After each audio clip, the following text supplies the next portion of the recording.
Good morning student. Last time हमने mathematical formation देखी थी सेकंड लॉ की, और ये फॉर्मूला देखा था कि फोर्स डायरेक्टली रिलेट करता है किससे, the rate of change in momentum से। ठीक है, यानी मोमेंटम और फोर्स इस तरह से रिलेट करते हैं। आप इस फॉर्मूले से अब एप्लीकेशंस देखेंगे, किस तरह से हम इसको सॉल्व करेंगे, किस तरह से हम इसके क्वेश्चन आंसर करेंगे। जैसे आपको बताया था, फोर्स और टाइम एक दूसरे से रिवर्स रिलेट करते हैं, यानी अगर टाइम ज़्यादा लग रहा है तो फोर्स कम लगेगा, अगर फोर्स कम लग रहा है तो टाइम ज़्यादा लगेगा। जैसे सेकंड लॉ की अब एप्लीकेशन में हम करते हैं, why cricket player lower his hands while catching a ball. आपने देखा होगा किसी चीज़ को कैच करने के लिए प्लेयर अपने हाथ पीछे की ओर करता है, चीज़ को यहाँ पकड़ने के बजाय वो थोड़ा पीछे लेकर आता है कैच करते हुए।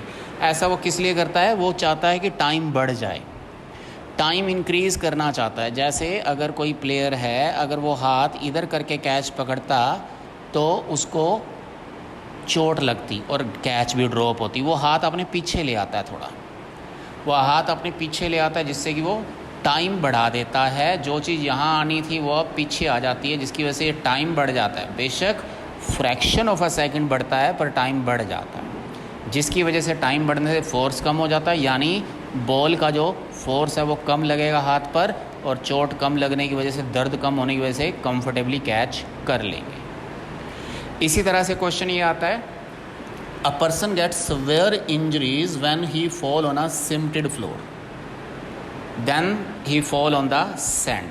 वो कह रहा है किसी बंदे को चोटें बहुत ज़्यादा लग जाती हैं अगर वो सीमेंटेड फ्लोर पर गिरे। जैसे कोई बंदा छत से गिरा है और नीचे पत्थर लगे हुए हैं, सीमेंट वाला फ्लोर है, तो धड़ाम से गिरेगा और हड्डियाँ टूटेगी। दूसरी तरफ अगर वो बंदा गिरा है ग्रास पे या सैंड वाली जगह पर या मड वाली जगह पर, तो उसको चोटें कंपैरेटिवली कम लग रही हैं। क्यों होता है ऐसा? देखो, जैसे वो गिरेगा सॉफ्ट सरफेस थोड़ा सा कंप्रेस हो जाता है।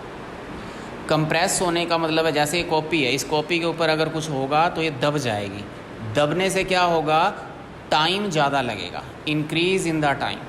टाइम इंक्रीज़ होगा तो फोर्स डिक्रीज़ हो जाएगा। फोर्स डिक्रीज़ हो रहा है, इसका मतलब इसको चोट कम लगेगी। अगर वो पक्के फ्लोर के ऊपर गिरा है, यानी हार्ड सरफेस के ऊपर गिरा है, तो दैट मीन्स टाइम कम लगा है। ऊपर से नीचे पहुंचने में कोई दबना नहीं है, कंप्रेस नहीं होना, इसलिए टाइम कम लगा। टाइम कम लगने से फोर्स ज़्यादा, और फोर्स ज़्यादा मतलब चोटें ज़्यादा, इसलिए इंजरीज ज़्यादा होती हैं। फिर आता है question, why are karate experts breaks the piles of tile in a single blow. आपने देखा होगा कराटे एक्सपर्ट क्या करता है, कई टाइलें पड़ी होती हैं, एक ही कराटे से इन टाइलों को तोड़ देता है। एक ही टाइल कई टाइल्स एक ही कराटे से तोड़ देता है। वो ऐसा किस लिए कर पाता है? क्योंकि वो बहुत तेज़ गति से हाथ नीचे लाता है, यानी वो कम टाइम लगाना चाहता है, जिससे कि फोर्स ज़्यादा हो जाए। ब्रूस ली के बारे में आपने सुना होगा, वो ब्रूस ली की फुर्ती थी, यानी वो चीज़ के लिए टाइम कम लेता था और फोर्स ऑटोमेटिकली ज़्यादा हो जाता था, इसलिए वो मजबूत से मजबूत चीज़ भी तोड़ देता था, वो न्यूटन सेकंड लॉ की वजह से। इसी तरह से इसके बाकी क्वेश्चन है, जैसे अगर एक्सीडेंट होता है हाई स्पीड से मूविंग कार से, तो डैमेजेस ज़्यादा हो जाती हैं, क्योंकि तेज़ रफ्तार से कहीं टकराएगा तो टाइम कम लगेगा, फोर्स ज़्यादा, इसलिए चोटें ज़्यादा। इसी तरह why boxer back his head when opponents hit a punch on his face. Boxer अगर एक दूसरे को पंच मार रहे होते हैं, तो पंच मारते हैं तो दूसरा आदमी पीछे करता है। जैसे अगर मैं आपको डंडा मार रहा हूँ हाथ के ऊपर, अगर थप्पड़ मार रहा हूँ, तो आपका नॉर्मल रूटीन क्या होता है? हाथ को ऐसे पीछे करना। हाथ को पीछे करने से क्या करोगे आप? टाइम इंक्रीज़ करवा रहे हो। जो चीज़ यहाँ पड़ना था डंडा, वो अब पीछे पड़ रहा है, यानी टाइम इंक्रीज़ कर दिया, जिससे कि फोर्स कम होता है, इसलिए चोट आपको कम लगती है। ठीक है, समझ आई बात? तो ये इनके एक दो के आंसर भी बताए हुए हैं। अगर आप लिखना चाहो तो यहाँ से ये आंसर भी लिख सकते हो, अदरवाइज़ ये आप खुद भी अब आंसर लिखने में कैपेबल हो जाएंगे। अब इनमें एक क्वेश्चन आता है important, deduce Newton first law with the help of Newton second law. वो कह रहा है फर्स्ट लॉ को ड्राइव करो सेकंड लॉ की हेल्प से। ठीक है, क्या होता है सेकंड लॉ जो अभी आपने किया है? Force is directly proportional to the rate of change in momentum. ये आपको पता है सेकंड लॉ होता है। D P by D T का मतलब होता है चेंज इन मोमेंटम, यानी final momentum minus initial momentum divide by time. अब क्रॉस मल्टीप्लाई करके F इंटू टी हो गया, यहाँ M V minus M U हो गया। अब मान लीजिए अगर फोर्स लगा ही नहीं, दैट मीन्स अगर फोर्स मान लिया कि ज़ीरो, तो यहाँ F की value zero, T multiplied by zero, ये सारा ज़ीरो हो जाएगा, ये सारा ज़ीरो हो जाएगा, यानी M V minus M U is equal to zero. यहाँ से माइनस वाली टर्म इधर आ गई, M U equal to M V, M से एम क्रॉस हो गया, that means U is equal to V. अब u क्या होता है? इनिशियल वेलोसिटी, v होता है फाइनल वेलोसिटी, ठीक है।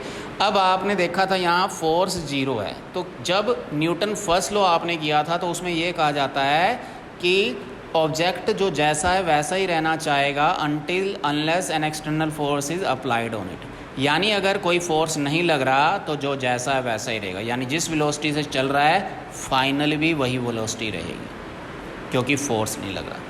तो ये फर्स्ट लॉ है, ये सेकंड लॉ से शुरू किया था, वैल्यू पुट करते करते ये फर्स्ट लॉ प्रूव हो गया। क्लियर है बच्चों? अब आता है Newton third law, last law है, इंपॉर्टेंट है। क्या डेफिनेशन है? To every action there is equal and opposite reaction. जब भी आप कहीं एक्ट करोगे अपोजिट रिएक्शन मिलना है। जैसे अगर मैं पेन को सरफेस पे मारूंगा तो आपने देखा पेन उछला, यानी एक्शन अगर हुई है तो रिएक्शन अगर होएगी ही होएगी। जहाँ पर भी आप दीवार के ऊपर मान लीजिए बॉल फेंकते हो, दीवार से टकरा कर वापस आती है ना, यानी एक्शन हुआ है तो रिएक्शन होगा ही होगा। अब मान लो इसके ऊपर मैं अपना जोर लगाता हूँ, मैंने एक्शन किया इसके ऊपर, आपने देखा इसके ऊपर रिएक्शन हुआ, ये मार्क आ गया। तो जब भी एक्शन होगा रिएक्शन होगी। प्रूव होते हुए देख लो कि एक स्प्रिंग बैलेंस ले लिया, उसको दूसरे स्प्रिंग बैलेंस से अटैच कर लिया। अब यहाँ से स्प्रिंग बैलेंस मान लो खींच रहे हो आप, स्प्रिंग बैलेंस जिससे वजन मापा जाता है, यूट्यूब पे आप देख सकते हो।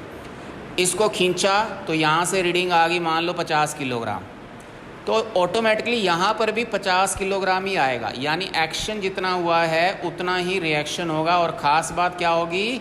बिल्कुल अपोजिट डायरेक्शन के अंदर होगा।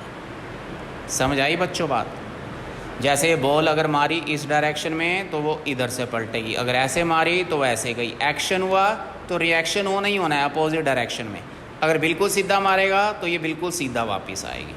तो every action there is equal and opposite reaction.